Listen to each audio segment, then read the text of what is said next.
ਦਾ ਸਮੁੱਚੇ ਮੀਡੀਆ ਦਾ ਧੰਨਵਾਦ ਕਿ ਅੱਜ ਤੁਸੀਂ ਛੁੱਟੀ ਵਾਲੇ ਦਿਨ ਵੀ ਸਾਡੇ ਸੱਦੇ ਤੇ ਇੱਥੇ ਪਹੁੰਚੇ ਹੋ, ਕਿਉਂਕਿ ਇੱਕ ਅਹਿਮ ਮੁੱਦਾ ਜੋ ਅੱਜ ਦੀ ਤਰੀਕ ਦੇ ਵਿੱਚ ਕੌਮ ਦਾ ਸਭ ਤੋਂ ਵੱਡਾ ਮੁੱਦਾ ਬਣਿਆ ਹੋਇਆ ਬੰਦੀ ਸਿੰਘਾਂ ਦੀ ਰਿਹਾਈ ਦਾ।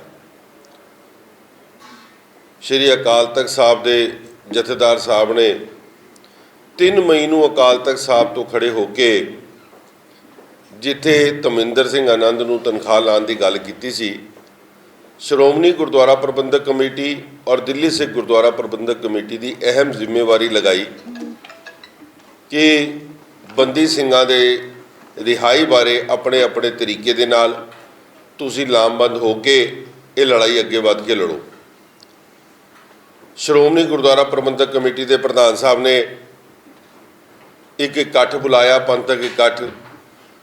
ਉਹਦੇ ਵਿੱਚ ਸਭ ਦੇ ਵਿਚਾਰ ਲਏ ਔਰ ਸਭ ਨੇ ਉਹਨਾਂ ਨੂੰ ਇਹ ਇਖਤਿਆਰ ਦਿੱਤੇ ਕਿ ਤੁਸੀਂ ਇਹਦੀ ਰੂਪਰੇਖਾ ਬਣਾਓ।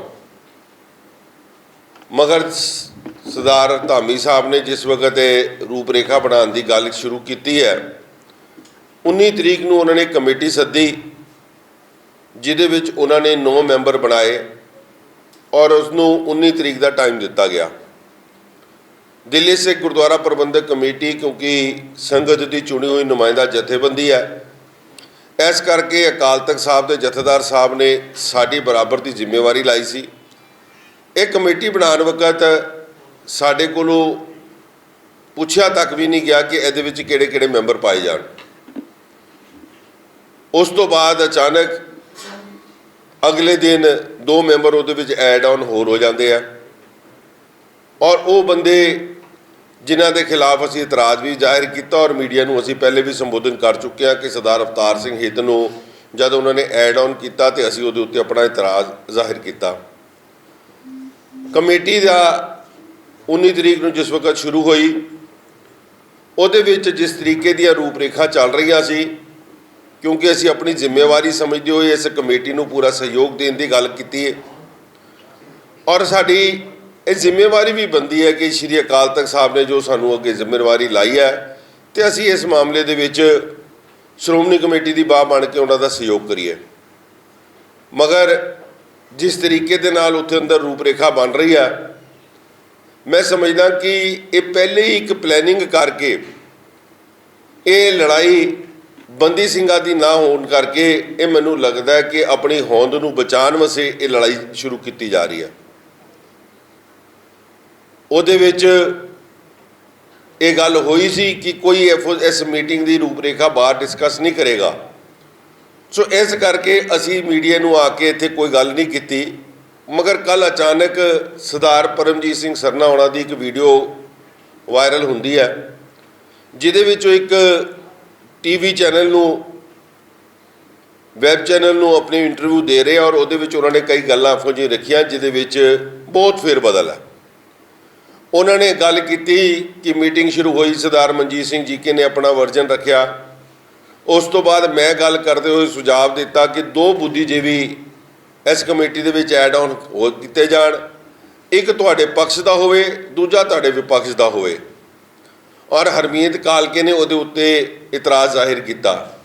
ਬਿਲਕੁਲ ਮੈਂ ਉਹਦੇ ਉੱਤੇ ਇਤਰਾਜ਼ ਜ਼ਾਹਿਰ ਕੀਤਾ ਔਰ ਇਹ ਗੱਲ ਕਹੀ ਉੱਥੇ ਕਿ ਜਿਹੜੀ ਕਮੇਟੀ ਵੀ ਬਣਾਈ ਜਾਏ ਇਹ 11 ਮੈਂਬਰੀ ਤੋਂ ਅੱਗੇ ਸਬ ਕਮੇਟੀ ਬਣਾਈ ਜਾਏ, ਉਸ ਨੂੰ ਮੇਨ ਕਮੇਟੀ ਦੇ ਵਿੱਚ ਨਾ ਪਾਇਆ ਜਾਏ, ਕਿਉਂਕਿ ਜਿਹੜੇ 2 ਬੰਦੇ ਤੁਸੀਂ ਪਾਏ ਉਹਦੇ ਉੱਤੇ ਸੰਗਤ ਨੂੰ ਪਹਿਲੇ ਹੀ ਬੜਾ ਇਤਰਾਜ਼ ਹੈ। ਜਦ ਮੈਂ ਇਹ ਗੱਲ ਉੱਥੇ ਕੀਤੀ ਤੇ ਮੈਨੂੰ ਧਾਮੀ ਸਾਹਿਬ ਨੇ ਕਿਹਾ ਕਿ ਕਾਲਕਾ ਜੀ ਤੁਹਾਡੀ ਗੱਲ ਅਸੀਂ ਨੋਟ ਕਰ ਲਈ ਹੈ। ਮੈਂ ਕਿਹਾ ਅਗਰ ਤੁਸੀਂ ਨੋਟ ਕਰ ਲਈ ਹੈ ਤੇ ਮੇਰੀ ਜਿਹੜੀ ਚਿੱਠੀ ਤੁਹਾਨੂੰ ਮੈਂ ਅੱਜ ਤੋਂ 2 ਦਿਨ ਪਹਿਲਾਂ ਭੇਜਤੀ ਸੀ, ਉਸ ਚਿੱਠੀ ਨੂੰ ਇਹਦੇ ਮਤੇ ਦਾ ਹਿੱਸਾ ਬਣਾਇਆ ਜਾਏ, ਮਤਾ ਪਾਸ ਕੀਤਾ ਜਾਏ ਕਿ ਉਹ ਵੀ ਇਹ ਮਿੰਟਸ ਵਿੱਚ ਲਿਖਿਆ ਜਾਏ ਕਿ ਹਰਮੀਤ ਸਿੰਘ ਕਾਲਕਾ ਨੇ ਦਿੱਲੀ ਸਿੱਖ ਗੁਰਦੁਆਰਾ ਪ੍ਰਬੰਧਕ ਕਮੇਟੀ ਨੇ ਅਪੋਜ਼ ਕੀਤਾ ਕਿ ਸਰਦਾਰ ਅਵਤਾਰ ਸਿੰਘ ਹਿੱਤ ਨੂੰ ਇਸ ਕਮੇਟੀ ਦਾ ਹਿੱਸਾ ਨਹੀਂ ਬਣਨਾ ਚਾਹੀਦਾ। ਸਰਦਾਰ ਸਰਨਾ ਸਾਹਿਬ ਨੇ ਇਹਦੇ ਉੱਤੇ ਆਪਣੀ ਵੀਡੀਓ ਦੇ ਵਿੱਚ ਕੋਈ ਗੱਲ ਨਹੀਂ ਕੀਤੀ। ਉਹਨਾਂ ਨੇ ਕੋਈ ਗੱਲ ਉੱਥੇ ਤੱਕ ਦੀ ਰੱਖੀ ਕਿ ਆਪੋਜੀਸ਼ਨ ਦਾ ਮੈਂਬਰ ਪਾ ਲਿਆ ਜਾਏ ਔਰ ਆਪਣਾ। ਮੈਂ ਸਰਨਾ ਸਾਹਿਬ ਕੋਲ ਪੁੱਛਣਾ ਚਾਹੁੰਦਾ ਕਿ ਜਿਹੜੀ ਪੰਥ ਦੀ ਇੱਕ ਜਥੇਬੰਦੀ ਬਣ ਰਹੀ ਆ, ਜਿਹੜੇ ਬੰਦੀ ਸਿੰਘਾਂ ਦੀ ਲੜਾਈ ਲੜਨੀ ਹੈ, ਉਹਦੇ ਵਿੱਚ ਆਪਣਾ ਕਿਹੜਾ ਤੇ ਪਰਾਇਆ ਕਿਹੜਾ ਦੀ ਡੈਫੀਨੇਸ਼ਨ ਵੀ ਤੁਸੀਂ ਦੱਸ ਦਿਓ। जिन्हां बादलों नूं तुसीं पिछले 25 सालों तो बादल के कहंदे सी, परसों बड़ी हैरानी की गल बादल साहब तो घट तुसीं उन्हां नूं बोलिया नहीं। उन्हां दी हर गल दे तुसीं वकील बन के उन्हां दा जवाब दिता। जिथे मैं गल धामी साहब नाल कर रहा सी तद ये जवाब दे रहे सी कि जी धामी साहब नूं असीं इख्तियार दिंदे हां, जो कल दी वीडियो च भी इन्हां ने बोलिया कि जी मैं बोलिया तो सारे ने मेरे नाल उहदे नाल इतफाक रखिया, किसी ने इतफाक रखने की कोई गल नहीं की, क्योंकि सरना साहब आप ही सवाल तो आप ही जवाब उत्थे कर रहे सी। फिर मेरे तो बाद जिस वक्त हरियाणा कमेटी के प्रधान सरदार संत बाबा बलजीत सिंह दादूवाल उन्होंने अपनी गल रखते हुए गल की कि धन्यवाद किया जिथे श्रोमणी कमेटी के प्रधान का कि तुसी ये कमेटी जिहड़ी बनाई है बहुत वधिया काम है, मगर ये बहुत अच्छा होंदा कि तुसी इहदे विचों राजनीतिक बंदे इहदे विच ना पांदे, खाली धार्मिक बंदे पांदे, धर्म संस्थावां नाल जुड़े हुए बंदे पांदे। तो फिर भी किसी के जवाब देने तो पहला सरदार परमजीत सिंह सरना ने उत्थे जवाब दिता कि जी दादूवाल साहब इत्थे कौन राजनीतिक बंदा बैठा। तो दादूवाल साहब ने सीधा सुखबीर सिंह बादल साहब वाल हत्थ करते हुए कहा कि सरदार सुखबीर सिंह बादल राजनीतिक बंदे बैठे हैं। तो बड़ी हैरानी की गल हुई कि उस गल का जवाब भी सरना साहब दे रहे हैं कि श्रोमणी अकाली दल का प्रधान राजनीतिक नहीं है, धार्मिक बंदा। सरना साहब शायद तुसी उम्र के तकाजे दे नाल भुल रहे हो कि 2017 दे विच तुसी श्रोमणी अकाली दल के उत्ते उहदे सिंबल के उत्ते चैलेंज किया कि एक राजनीतिक पार्टी दिल्ली दे विच धार्मिक इलैक्शन नहीं लड़ सकती। तुसी 2021 दे विच इस तरह की दोबारा कोर्ट दे विच गए और उस पार्टी नूं खत्म करन दी गल कीती कि ये राजनीतिक पार्टी है, ये धार्मिक पार्टी नहीं है। अज तुहाडा किहड़ा ऐसा समझौता हो गया, तुहाडे नाल ऐसे किहड़ा प्रेम जाग गया कि अज तुसी जिन्हां ने सालों साल राज किया होए राजनीतिक पार्टी होण, देश दे प्रदेश के मुख मंत्री रहे होण, डिप्टी CM रहे होण, उन्हां नूं तुसी अज कह दो कि राजनीतिक ना होकर धार्मिक ने। मैनूं बड़ी हैरानी की गल है कि श्रोमणी अकाली दल दिल्ली के मैंबर साहबान ने अज तक सरदार परमजीत सिंह सरना को पूछा नहीं कि सरना साहब यहाँ तुसी अज झूठ बोल रहे हो या अज तो पहले जिस वक्त तुसी कोर्टां 'च लड़ाई करते हुए पार्टी का सिंबल खत्म करन गए सी तद तुसी झूठ बोल रहे हो। अपना लाइफ का एक स्टैंड तो दसो तुहाडा स्टैंड की है। इन्नी जल्दी तुसी जिहड़ा यू टर्न मारते हो, मैं समझदा कि ये पावर स्टेयरिंग की इलैक्ट्रॉनिक स्टेयरिंग भी तुसी फेल करता गड्डी नूं मोड़दे हुए। जिस तरीके दे नाल तुसी राजनीतिक बंदियां नूं एक धार्मिक बंदा कहण दी गल कर रहे हो, तुसी उत्थे डिफाइन नहीं कर रहे कि ओपोजिशन का बंदा किहड़ा है। ओपोजिशन 25 साल तुसी बादलों नूं गालां कड्डदे रहे हो, तद ओपोजिशन नहीं सी, तद तुसी बाहर सड़कों के उत्ते खड़े होकर गल करते रहे। पिछले इलैक्शनां 'च भी गल करते सी कि बरगाड़ी का जवाब दवो, बबल कला गोलीकांड का जवाब दवो, तुसी जिहड़े महाराज के 328 स्वरूप चोरी होए ने उन्हां दा जवाब दवो। मैं समझदा कि शायद सरदार सरना साहब नूं इन्हां गल्लां दा जवाब सरदार सुखबीर सिंह बादल साहब ने दे दिता, तद अज उन्हां दे झोली चुक बन के उन्हां दी पैरवी कर रहे, उन्हां दी अज वकालत कर रहे हैं। सो मैं अज दिल्ली की संगत नूं कहना चाहुंदा कि सरदार सरना साहब नूं और खास तौर पर सरना साहब के पार्टी के मैंबर साहिबान नूं भी पूछना चाहुंदा जे तुहानूं इन्हां गल्लां दा जवाब मिल गया तो संगत के अगे भी दसो, क्योंकि तुसी भी संगत के जवाबदाई हो। तुसी भी संगत नूं इस गल का जवाब देना है कि तुहानूं वो 328 स्वरूपों का हिसाब मिल गया कि नहीं मिल गया।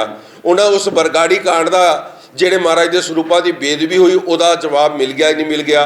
जिहड़े डेरा मुखी नूं माफ़ी की गल्लां सरना साहब बड़ा उच्चा उच्चा दोवें भरा शोर मचाउंदे सी, क्या उहदा जवाब मिल गया कि नहीं मिल गया। ये गल्लां तुसी उन्हां कोल जरूर पुछो, क्योंकि तुसी भी कमेटी के चुनिंदे हुए मैंबर हो, तुहानूं संगत ने चुन के भेजिया। जे संगत की कचहरी दोबारा तुसी जाना है तो ये गल्लां दा जवाब भी तुसी लैके जाना होएगा। सो मैं समझदा कि सरना साहब जिहड़ी तुसी वकालत अज शुरू की है उस दे उत्ते ग्रेस करो। नाल तुहाडा जिहड़ा दोहरा चेहरा होर नज़र आया, तुसी उसी वीडियो दे विच कहा कि असी जो उत्थे सानूं ड्यूटी लगी है, असी दिल्ली के वड्डे जिहड़े जजां दे नाल मीटिंग कर रहे हैं और दिल्ली वालों 2 बंदे असी उत्थों जावांगे। तुसी दिल्ली कमेटी नूं बाईपास करके इस कमेटी के विच काम करना चाह रहे हो। इसका मतलब साफ है कि तुसी नामी तौर के उत्ते सिर्फ एक कमेटी के विच तुसी दिल्ली कमेटी नूं शमूलीयत कराई है, तुसी उहदे सहयोग या उहदे बारे कोई गल नहीं की। सो साडी कमेटी ने कल एक मीटिंग की, क्योंकि सारे मैंबर साहिबान नूं अपने इलाके चों देशों तो विदेश तो इन्ने फोन आ रहे हैं कि क्या इस कमेटी का ਹਿੱਸੇਦਾਰ ਸਰਦਾਰ ਸੁਖਬੀਰ ਸਿੰਘ ਬਾਦਲ ਸਾਹਿਬ ਨੂੰ ਬਣਨਾ ਚਾਹੀਦਾ ਹੈ। ਜਿਹੜੇ ਆਪ ਡਿਪਟੀ ਸੀਐਮ ਰਹਿੰਦੇ ਹੋਏ ਜਿਨ੍ਹਾਂ ਦੇ ਸਮੇਂ ਦੇ ਵਿੱਚ ਇਹ ਕੰਮ ਹੋਏ ਨੇ, ਉਹਨਾਂ ਨੇ ਕਦੀ ਆਵਾਜ਼ ਨਹੀਂ ਕੀਤੀ ਚੁੱਕੀ। ਬੰਦੀ ਸਿੰਘਾਂ ਦੀ ਰਿਹਾਈ ਦੇ ਬਾਰੇ ਜਦ ਕੋਈ ਮੁੱਦਾ ਚੁੱਕਿਆ ਜਾਂਦਾ ਸੀ ਤੇ ਉਹਨਾਂ ਲੋਕਾਂ ਨੂੰ ਚੁੱਕ ਕੇ ਜੇਲ੍ਹਾਂ ਦੇ ਵਿੱਚ ਬੰਦ ਕਰਤਾ ਜਾਂਦਾ ਸੀ। ਜੇ ਭਾਵੇਂ ਬਾਪੂ ਸੂਰਤ ਸਿੰਘ ਵਾਲਿਆਂ ਦੀ ਗੱਲ ਕਰੀਏ ਜਾਂ ਸਰਦਾਰ ਗੁਰਬਖਸ਼ ਸਿੰਘ ਜੀ ਵਾਲਿਆਂ ਦੀ ਗੱਲ ਕਰੀਏ। ਸੋ ਇਹ ਕਮੇਟੀ ਦੇ ਮੈਂਬਰ ਸਾਹਿਬਾਨ ਨੇ ਜਦ ਦਿੱਲੀ ਕਮੇਟੀ ਦੇ ਸਵਾਲ ਸਾਡੇ ਕੋਲ ਪੁੱਛਿਆ, ਅਸੀਂ ਜਥੇਦਾਰ ਅਕਾਲ ਤਖਤ ਸਾਹਿਬ ਨੂੰ ਔਰ ਸ਼੍ਰੋਮਣੀ ਕਮੇਟੀ ਪ੍ਰਧਾਨ ਨੂੰ ਬਿਲਕੁਲ ਇਹ ਲਿਖਤ ਰੂਪ ਦੇ ਵਿੱਚ ਇਸ ਗੱਲ ਦਾ ਸੰਗਿਆਨ ਦਿੱਤਾ ਔਰ ਉਹਨਾਂ ਨੂੰ ਇਸ ਗੱਲ ਦੇ ਉੱਤੇ ਨਾਲ ਪ੍ਰੋੜਤਾ ਵੀ ਕੀਤੀ ਹੈ ਕਿ ਜਿਹੜਾ ਆਬਜੈਕਸ਼ਨ ਹਰਿਆਣਾ ਗੁਰਦੁਆਰਾ ਪ੍ਰਬੰਧਕ ਕਮੇਟੀ ਦੇ ਪ੍ਰਧਾਨ ਸਰਦਾਰ ਦਾਦੂਵਾਲ ਸਾਹਿਬ ਨੇ ਚੁੱਕਿਆ, ਅਸੀਂ ਉਹਦੀ ਪੂਰੀ ਉਹਨਾਂ ਦਾ ਸਹਿਯੋਗ ਕਰਦੇ ਹਾਂ। ਉਹਨਾਂ ਦੀ ਇਸ ਗੱਲ ਨੂੰ ਅਸੀਂ ਸੈਕਿੰਡ ਕਰਦੇ ਹੋਏ ਇਸ ਗੱਲ ਦੀ ਵੀ ਮੰਗ ਰੱਖਦੇ ਹਾਂ ਕਿ ਸਰਦਾਰ ਸੁਖਬੀਰ ਸਿੰਘ ਬਾਦਲ ਸਾਹਿਬ ਨੂੰ, ਰਾਜਨੀਤਿਕ ਬੰਦਾ ਕੋਈ ਵੀ ਇਸ ਕਮੇਟੀ ਦਾ ਅਗਰ ਹਿੱਸੇਦਾਰ ਹੋਏਗਾ ਤਾਂ ਇਸ ਦਾ ਕੋਈ ਫਾਇਦਾ ਨਹੀਂ ਹੈ। ਔਰ ਜਿਸ ਤਰੀਕੇ ਦੇ ਨਾਲ ਇਹ ਲੋਕ ਜਿਹੜੇ ਵਿੱਚੇ ਪਾਏ ਗਏ ਨੇ, ਜਿਨ੍ਹਾਂ ਨੇ ਹਮੇਸ਼ਾ 1984 ਦੇ ਕਾਤਲਾਂ ਨੂੰ ਸਾਥ ਦਿੱਤਾ, ਰਕਾਬਗੰਜ ਸਾਹਿਬ ਦੀ ਸਟੇਜਾਂ ਤੇ ਬੁਲਾ ਕੇ ਸਰੋਪੇ ਪਾਏ, ਇਹ ਗੱਲ ਸਰਦਾਰ ਮਨਜੀਤ ਸਿੰਘ ਜੀਕੇ ਖੁਦ ਕਹਿੰਦੇ ਹੁੰਦੇ ਸੀ ਸਰਦਾਰ ਸਰਨਾ ਸਾਹਿਬ ਬਾਰੇ। ਅੱਜ ਸਰਦਾਰ ਮਨਜੀਤ ਸਿੰਘ ਜੀਕੇ ਕਿਉਂ ਚੁੱਪ ਬੈਠੇ ਆ? ਉਹਨਾਂ ਦਾ ਫਰਜ਼ ਨਹੀਂ ਬਣਦਾ ਕਿ ਇਹ ਗੱਲ ਕਰਨ ਕਿ ਬਈ ਇਹ ਬੰਦੇ ਜਿਹੜੇ 84 ਦੇ ਕਾਤਲਾਂ ਦੇ ਸਹਿਯੋਗੀ ਰਿਹਾ, ਅੱਜ ਬੰਦੀ ਸਿੰਘਾਂ ਦੀ ਕਿੱਦਾਂ ਰਿਹਾਈ ਦੀ ਗੱਲ ਕਰ ਲੈਣਗੇ। ਸੋ ਮੈਂ ਸਮਝਦਾ ਕਿ ਕਿਤੇ ਨਾ ਕਿਤੇ ਇਹ ਕੌਮ ਨੂੰ ਗੁੰਮਰਾਹ ਕਰਨ ਵਾਸਤੇ ਇਹ ਜਿਹੜੀ ਕਮੇਟੀ ਬਣਾਈ ਗਈ ਹੈ, ਉਸ ਕਮੇਟੀ ਦਾ ਅਸੀਂ ਹਿੱਸੇਦਾਰ ਹਾਂ। ਸਾਨੂੰ ਸ਼੍ਰੋਮਣੀ ਕਮੇਟੀ ਜਿਸ ਵਕਤ ਵੀ ਜ਼ਿੰਮੇਵਾਰੀ ਲਾਏਗੀ, ਅਸੀਂ ਬੇਧੜਕ ਹੋ ਕੇ ਆਪਣਾ ਕਾਰਜ ਕਰਾਂਗੇ। ਦਿੱਲੀ ਕਮੇਟੀ ਨੇ ਇੱਕ ਗੱਲ ਹੋਰ ਜਥੇਦਾਰ ਸਾਹਿਬ ਨੂੰ ਲਿਖੀ ਹੈ ਕਿ ਜਿਹੜੀ ਜ਼ਿੰਮੇਵਾਰੀ ਤੁਸੀਂ ਲਗਾਈ ਸੀ, ਅਸੀਂ ਆਪਣੇ ਨਿੱਜੀ ਤੌਰ ਤੇ ਵੀ ਇਹਦੇ ਉੱਤੇ ਕੰਮ ਕਰਾਂਗੇ। ਮਗਰ ਜਿਹੜੀ ਸ਼੍ਰੋਮਣੀ ਕਮੇਟੀ ਕਿਉਂਕਿ ਇੱਕ ਜਥੇਬੰਦੀ ਹੈ, ਸਿਰਮੌਰ ਜਥੇਬੰਦੀ ਹੈ, ਅਸੀਂ ਉਹਦੇ ਵਿੱਚ ਰਹਿ ਕੇ ਇਸ ਗੱਲ ਦਾ ਅਪੋਜ਼ ਵੀ ਕਰਾਂਗੇ ਕਿ ਇਹੋ ਜਿਹੇ ਬੰਦੇ ਜਿਹੜੀ ਰੂਪਰੇਖਾ ਬਣਾਉਣ ਦੇ ਵਿੱਚ ਜਿਹੜੀ ਸਿਰਫ ਆਪਣੇ ਆਪ ਨੂੰ ਉਜਾਗਰ ਕਰਨ ਲਈ, ਆਪਣੇ ਆਪ ਨੂੰ ਲਾਈਮਲਾਈਟ ਵਿੱਚ ਲਿਆਉਣ ਵਾਸਤੇ ਇਹ ਬੰਦੀ ਸਿੰਘਾਂ ਦਾ ਇੱਕ ਸਟੈਪ ਬਣਾ ਕੇ, ਸੀੜੀ ਬਣਾ ਕੇ ਉਹਦੇ ਉੱਤੇ ਚੜ੍ਹਨਾ ਚਾਹ ਰਹੇ ਨੇ, ਇਹਨੂੰ ਬਿਲਕੁਲ ਨਹੀਂ ਚੜ੍ਹਨ ਦਿੱਤਾ ਜਾਏਗਾ। ਇਹ ਸਮੁੱਚੀ ਕਮੇਟੀ ਨੇ, ਦਿੱਲੀ ਸਿੱਖ ਗੁਰਦੁਆਰਾ ਪ੍ਰਬੰਧਕ ਕਮੇਟੀ ਨੇ ਕੱਲ੍ਹ ਫੈਸਲਾ ਲਿਆ ਔਰ ਅੱਜ ਤੁਹਾਡੇ ਰਾਹੀਂ ਜਿੱਥੇ ਮੈਂ ਪ੍ਰਧਾਨ ਸਾਹਿਬ ਨੂੰ, ਧਾਮੀ ਸਾਹਿਬ ਨੂੰ ਵੀ ਬੇਨਤੀ ਕਰਦਾ, ਜਥੇਦਾਰ ਅਕਾਲ ਤਖਤ ਸਾਹਿਬ ਨੂੰ ਵੀ ਬੇਨਤੀ ਕਰਦਾ, ਕਿਉਂਕਿ ਲਿਖਤ ਰੂਪ 'ਤੇ ਅਸੀਂ ਉਹਨਾਂ ਨੂੰ ਕੱਲ੍ਹ ਚਿੱਠੀ ਪਹੁੰਚ ਜਾਏਗੀ, ਅੱਜ ਉਹਨਾਂ ਨੂੰ ਅਸੀਂ ਪੋਸਟ ਕਰ ਰਹੇ ਹਾਂ ਔਰ ਇਹ ਗੱਲ ਬਿਲਕੁਲ ਸੁਨਿਸ਼ਚਿਤ ਕਰਾਵਾਂਗੇ ਕਿ ਸੰਗਤ ਦੀ ਡਿਮਾਂਡ ਹੈ, ਦਿੱਲੀ ਦੀ ਨਹੀਂ, ਦੇਸ਼ ਦੀ ਨਹੀਂ, ਪੂਰੇ ਵਿਦੇਸ਼ਾਂ 'ਚ ਬੈਠੇ ਸਾਡੇ ਸਿੱਖ ਭਰਾਵਾਂ ਦੀ ਇਹ ਡਿਮਾਂਡ ਹੈ ਕਿ ਇਹੋ ਜਿਹੇ ਬੰਦਿਆਂ ਨੂੰ ਬਾਹਰ ਕੱਢਤਾ ਜਾਏ, ਜਿਹੜੇ ਦੋਸ਼ੀ ਹੋਣ, ਜਿਹੜੇ ਡੀਜੀਪੀ ਲਾਉਣ ਵਾਲੇ ਸੁਮੇਧ ਸੈਣੀ, ਜਿਹਨੇ ਆਪ ਉਹਨਾਂ ਬੰਦੀ ਸਿੰਘਾਂ ਦੀ ਆਪਾਂ ਰਿਹਾਈ ਦੀ ਗੱਲ ਕਰ ਰਹੇ ਕਿ ਜਿਨ੍ਹਾਂ ਦੇ ਪਿਤਾ ਨੂੰ ਗੋਲੀਆਂ ਮਾਰੀਆਂ ਹੋਣ, ਜਿਹੜੇ ਅਜ਼ਾਰ ਆਲਮ ਵਰਗੇ ਜਿਨ੍ਹਾਂ ਨੂੰ ਤੁਸੀਂ ਡੀਜੀਪੀ ਬਣਾਇਆ, ਉਹਨਾਂ ਨੂੰ ਤੁਸੀਂ ਨਵਾਜਿਆ, ਉਹਨਾਂ ਦੇ ਬਾਰੇ ਤੁਸੀਂ ਜਵਾਬ ਦੇਈਏ। ਉਹ ਜਵਾਬ ਜਦ ਤੱਕ ਤੁਸੀਂ ਸੰਗਤ ਵਿੱਚ ਨਹੀਂ ਦਿੰਦੇ, ਤੁਸੀਂ ਬਰਗਾੜੀ ਦੇ ਬਾਰੇ ਨਹੀਂ ਆਪਣੀ ਸਫਾਈ ਦਿੰਦੇ, ਸ਼੍ਰੋਮਣੀ ਕਮੇਟੀ 328 ਸਰੂਪਾਂ ਦੇ ਬਾਰੇ ਗੱਲ ਨਹੀਂ ਕਰਦੀ ਹੈ, ਸੋ ਸੰਗਤ ਦੇ ਕੈਟਾਗਰੀ 'ਚ ਤੁਸੀਂ ਖੜੇ ਹੋ ਔਰ ਅਸੀਂ ਉਹਦਾ ਬਿਲਕੁਲ ਅਪੋਜ਼ ਕਰਦੇ ਹਾਂ ਔਰ ਇਸ ਗੱਲ ਦੇ ਉੱਤੇ ਸੁਨਿਸ਼ਚਿਤ ਕਰਾਵਾਂਗੇ ਕਿ ਇਹ ਕਮੇਟੀ ਜਿਹੜੀ ਚੱਲੇਗੀ ਬਿਲਕੁਲ ਨਿਰਪੱਖ ਹੋ ਕੇ, ਰਾਜਨੀਤਿਕ ਤੋਂ ਹਟ ਕੇ ਸਿਰਫ ਧਾਰਮਿਕ ਸੰਸਥਾਵਾਂ ਦੇ ਬੰਦੇ ਉਹਦੇ ਵਿੱਚ ਪਾਏ ਜਾਣ। ਜਿਹੜੀ ਤੁਸੀਂ ਗੱਲ ਕੀਤੀ ਕਿ ਅਗਰ ਇਹ ਗੱਲ ਨਹੀਂ ਮੰਨੀ ਜਾਂਦੀ ਔਰ ਇਹੋ ਗੱਲ ਮੈਂਬਰ ਰਹਿੰਦੇ ਨੇ ਤੇ ਕਿ ਦਿੱਲੀ ਕਮੇਟੀ ਇਸ ਜਿਹੜੀ ਕਮੇਟੀ ਬਣਾਏਗੀ ਦਾ ਬਾਈਕਾਟ ਕਰੇਗੀ ਜਾਂ ਇਸ ਨੂੰ ਛੱਡੇਗੀ ਕਿ ਬਿਲਕੁਲ ਦਿੱਲੀ ਕਮੇਟੀ ਮੈਂ ਗੱਲ ਕੀਤੀ ਹੈ, ਦਿੱਲੀ ਕਮੇਟੀ ਕਿਉਂਕਿ ਇੱਕ ਸੰਸਥਾ ਹੈ ਔਰ ਸ਼੍ਰੋਮਣੀ ਕਮੇਟੀ ਉਸ ਤੋਂ ਵੱਡੀ ਸੰਸਥਾ ਹੈ। ਅਸੀਂ ਸ਼੍ਰੋਮਣੀ ਕਮੇਟੀ ਦਾ ਸਾਥ ਦੇਵਾਂਗੇ ਔਰ ਉੱਥੇ ਬੈਠ ਕੇ ਅਪੋਜ਼ ਕਰਾਂਗੇ ਅਗਰ ਗਲਤ ਗੱਲ ਕਰਨਗੇ। ਜੇ ਅਗਰ ਉੱਥੇ ਇਸ ਮੂਵਮੈਂਟ ਨੂੰ ਦੂਜੀ ਸ਼ੇਪ ਦੇਣ ਦੀ ਗੱਲ ਕੀਤੀ ਜਾਏ, ਅੱਜ ਸੀੜੀ ਬਣਾ ਕੇ ਬੰਦੀ ਸਿੰਘਾਂ ਨੂੰ ਉਹਨੂੰ ਇਸਤੇਮਾਲ ਕੀਤਾ ਜਾਏ ਕਿ ਕਿਸੇ ਰਾਜਨੀਤਿਕ ਪਾਰਟੀ ਨੂੰ ਉਹਦਾ ਲਾਹਾ ਲੈਣ ਵਾਸਤੇ, ਉਹ ਨਹੀਂ ਹੋਣ ਦਿਆਂਗੇ। ਇਹ ਸ਼੍ਰੋਮਣੀ ਕਮੇਟੀ ਦੇ ਪ੍ਰਧਾਨ ਸਾਹਿਬ ਜਾਂ ਉਹਨਾਂ ਦੀ ਕਮੇਟੀ ਅਗਰ ਆਪਸ ਵਿੱਚ ਰਲ ਮਿਲ ਕੇ, ਕਿਉਂਕਿ ਅੱਜ ਸਾਰੇ ਰੱਲੇ ਮਿਲੇ ਨਜ਼ਰ ਆ ਰਹੇ ਸੀ, ਕਿਉਂਕਿ ਮੈਨੂੰ ਜਿਹੜੀ ਮੈਂ ਗੱਲ ਕੀਤੀ ਹੈ ਰਾਜਨੀਤਿਕ ਔਰ ਧਾਰਮਿਕ ਪਾਰਟੀ ਦੀ ਜਿਹੜੀ ਡੈਫੀਨੇਸ਼ਨ ਸਰਨਾ ਸਾਹਿਬ ਨੇ ਚੇਂਜ ਕੀਤੀ ਹੈ। ਸੋ ਜੋ ਫੈਸਲਾ ਇਹ ਲੈਣ, ਮਗਰ ਜੇ ਸਾਡੇ ਦੇ ਖਿਲਾਫ ਕਰਨਗੇ, ਮਗਰ ਅਸੀਂ ਸੰਗਤ ਦੇ ਜ਼ਿੰਮੇਵਾਰ ਜੁੜੇ ਹੋਏ ਲੋਕ ਹਾਂ, ਅਸੀਂ ਸ਼੍ਰੋਮਣੀ ਕਮੇਟੀ ਦੇ ਨਾਲ ਆਪਣੀ ਪੂਰੀ ਜ਼ਿੰਮੇਵਾਰੀ ਨਿਭਾਉਣ ਨੂੰ ਤਿਆਰ ਹਾਂ, ਮਗਰ ਇਹ ਨਹੀਂ ਹੋਣ ਦਿਆਂਗੇ ਕਿ ਕਿਸੇ ਰਾਜਨੀਤਿਕ ਪਾਰਟੀ ਨੂੰ ਉਹਦਾ ਫਾਇਦਾ ਮਿਲੇ।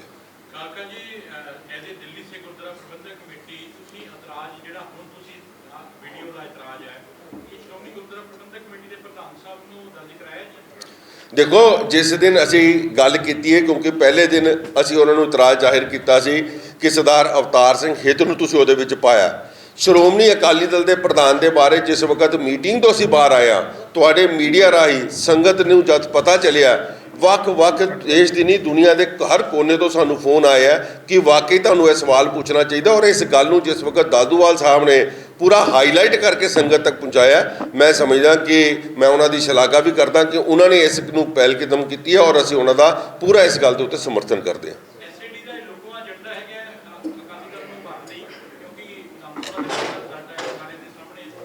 ਦੁਬਾਰਾ ਬੋਲਣਾ।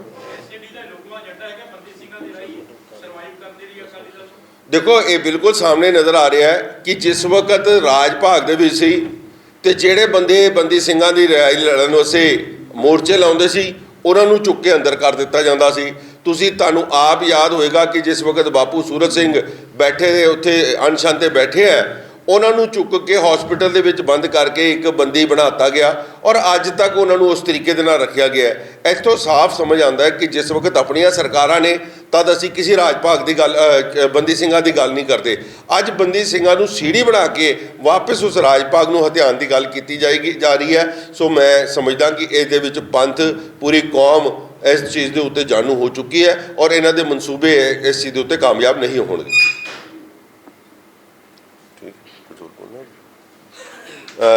ਕਾਲੋ ਸਾਹਿਬ ਨਾਲ ਗੱਲ ਕਰਾਂਗੇ।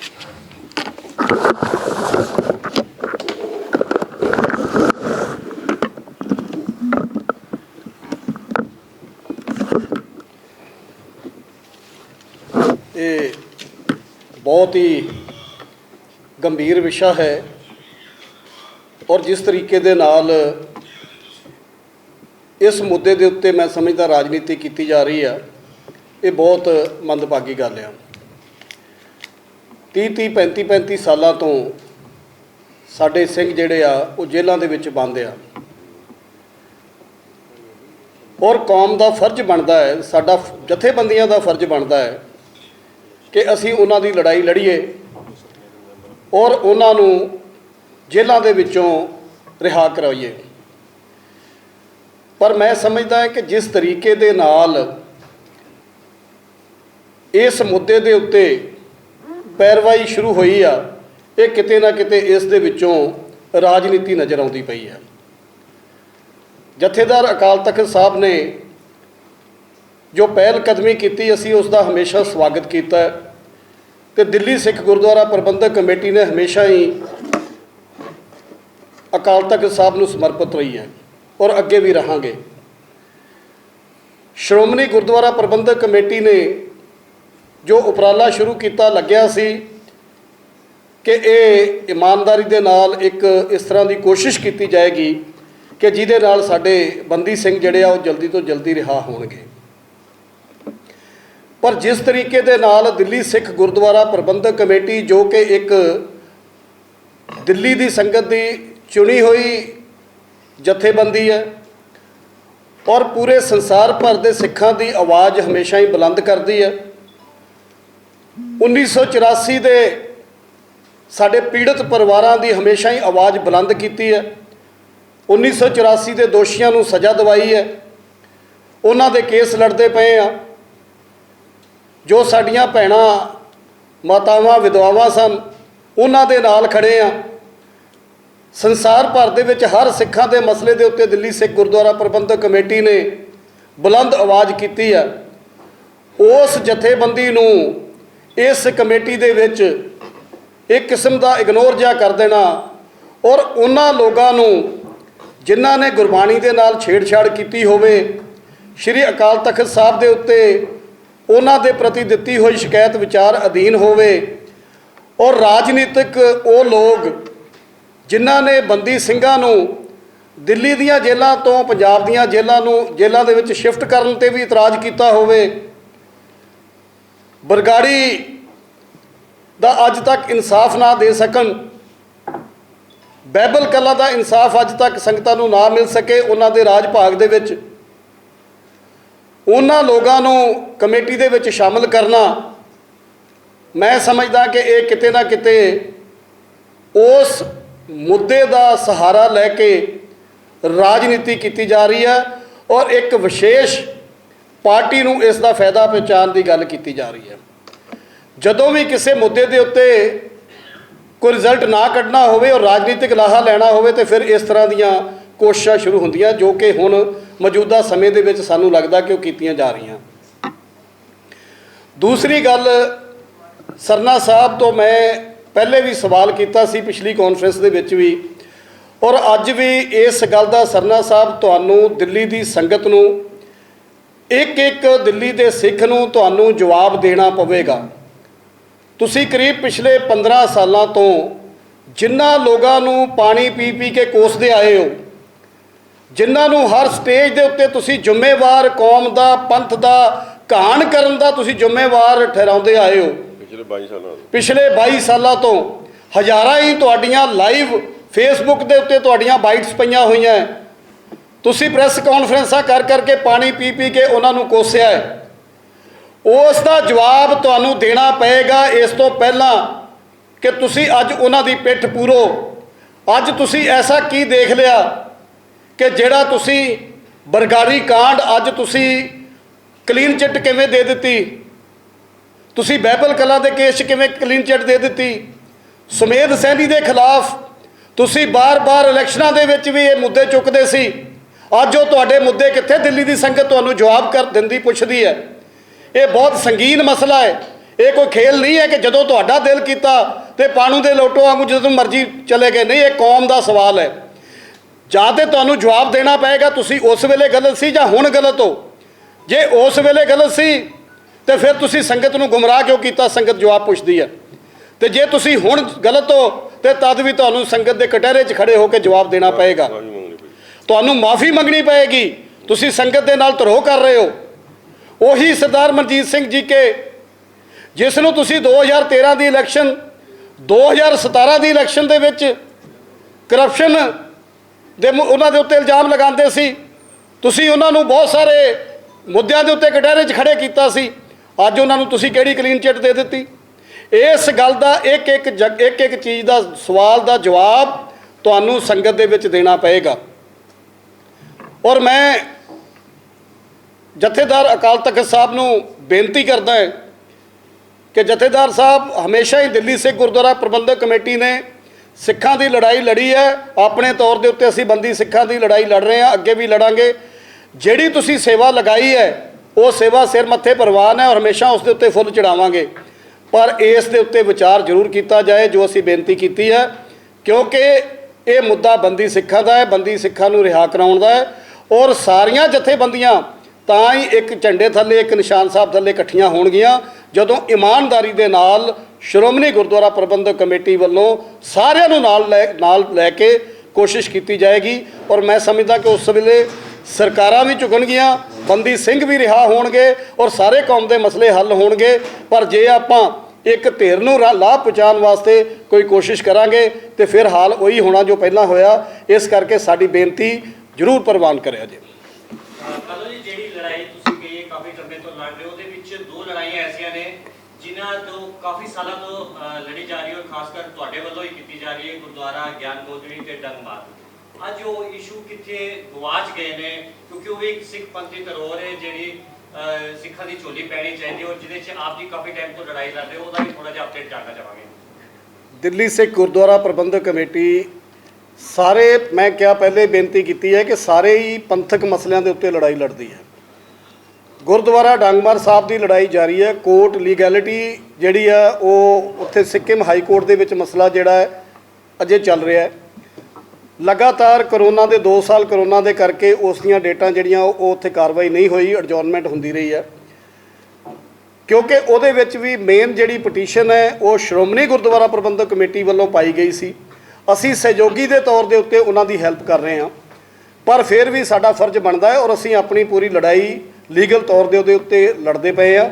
ਔਰ ਸਾਨੂੰ ਪੂਰੀ ਉਮੀਦ ਹੈ ਕਿ ਕੋਰਟ ਦੇ ਵਿੱਚ ਉੱਥੇ ਗੁਰੂ ਮਹਾਰਾਜ ਕਿਰਪਾ ਕਰਨਗੇ, ਉਹ ਜਿਹੜੀ ਬਹਾਲੀ ਹੈ ਗੁਰਦੁਆਰਾ ਸਾਹਿਬ ਦੀ ਉੱਥੇ ਵਾਪਸ ਹੋਏਗੀ।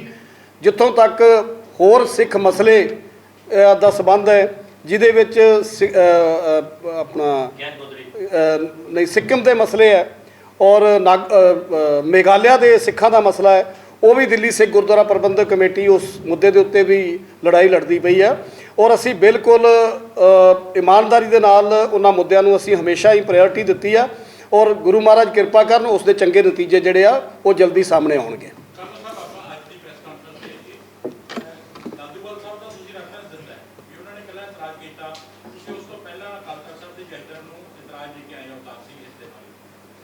ਦੇ ਨਾਲ ਦਿੱਲੀ ਕਮੇਟੀ ਦਾ ਅਕਸ ਇਸ ਤਰ੍ਹਾਂ ਦਾ ਵੀ ਵਿਰੋਧੀ ਧਿਰ ਪੇਸ਼ ਕਰਨਗੇ, ਉਹਦਾ ਜਵਾਬ ਮੇਰੇ ਕੋਲ ਤੁਸੀਂ ਕਿਉਂ ਨਹੀਂ ਦੇ ਦੇਣਾ ਚੰਗਾ ਹੈ ਕਿ ਤੁਸੀਂ ਬੰਦੀ ਸਿੰਘਾਂ ਦੀ ਰਿਹਾਈ ਹੋ ਰਹੀ ਸੀ ਪਰ ਕਿਸੇ ਵਜ੍ਹਾ ਕਰਕੇ ਤੁਸੀਂ ਅੜਚਨ ਪਾ ਰਹੇ ਹੋ, ਇਹਨੂੰ ਕਿਵੇਂ ਦੇਖਦੇ? ਨਹੀਂ, ਅਸੀਂ ਪਹਿਲਾਂ ਬੇਨਤੀ ਕਰ ਚੁੱਕੇ ਹਾਂ ਕਿ ਅਸੀਂ ਜਿਹੜੀ ਵੀ ਕਮੇਟੀ ਬਣੀ ਆ, ਪ੍ਰਧਾਨ ਸਾਹਿਬ ਨੇ ਹੁਣੇ ਦੱਸਿਆ ਹੈ, ਜਿਹੜੀ ਕਮੇਟੀ ਬਣੀ ਆ ਅਸੀਂ ਉਸ ਕਮੇਟੀ ਦਾ ਹਿੱਸਾ ਹੈ ਔਰ ਅਸੀਂ ਉਸ ਕਮੇਟੀ ਦਾ ਹਿੱਸਾ ਰਵਾਂਗੇ।